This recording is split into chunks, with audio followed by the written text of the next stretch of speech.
আরেকটা জিনিস আমার ছাদ থেকে যেটা দেখা যায় সেটা তোমাদের দেখাবো। বড়মার মন্দির। হ্যাঁ, তোমরা অনেকেই আসো বড়মা নৈহাটিতে পুজো দিতে।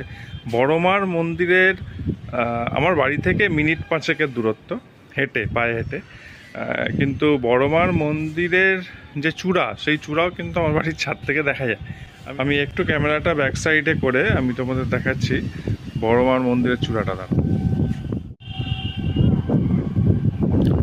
তোমরা সামনে একটা নীল জলের ট্যাঙ্ক দেখতে পাচ্ছ, বিশাল বড়। এইবার জলের ট্যাঙ্কটার স্ক্রিনের ঠিক ডান দিকে দেখো, জলের ট্যাঙ্কটার পাশে আমি আস্তে আস্তে জুম করছি, তোমরা দেখো তার পাশে একটা মন্দিরের চূড়া দেখা যাচ্ছে এখনো। আমি আস্তে আস্তে জুম করছি, দেখো মন্দিরের চূড়াটা তোমরা বুঝতে পারবে। এই দেখো এবার অনেকটাই দেখা যাচ্ছে।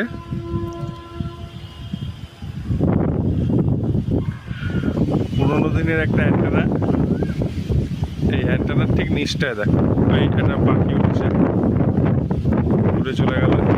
এইটাই আমি আবার জুম আউট করে দিচ্ছি।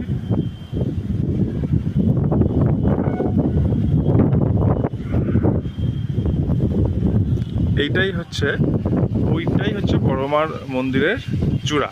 আমার বাড়ি থেকে যেতে ম্যাক্সিমাম হেঁটে 5 মিনিট লাগবে। আর আমার বাড়ির থেকে স্টেশন, আমি যদি এদিক থেকে ক্যামেরাটা রাইট প্যান করি তাহলে দেখো আজকে খুব সুন্দর লাগছে আবহাওয়াটা।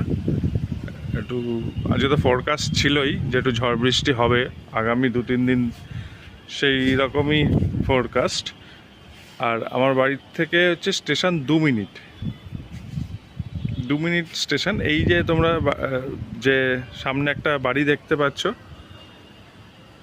নীল রঙের একটা জলের ট্যাঙ্ক রয়েছে একটা বাড়ি সামনে, ওই বাড়িটার পরেই হচ্ছে স্টেশন।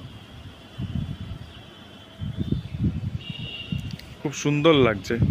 আজকে অনেক দিন পরে আমি ছাদে উঠেছি, খুব সুন্দর লাগছে।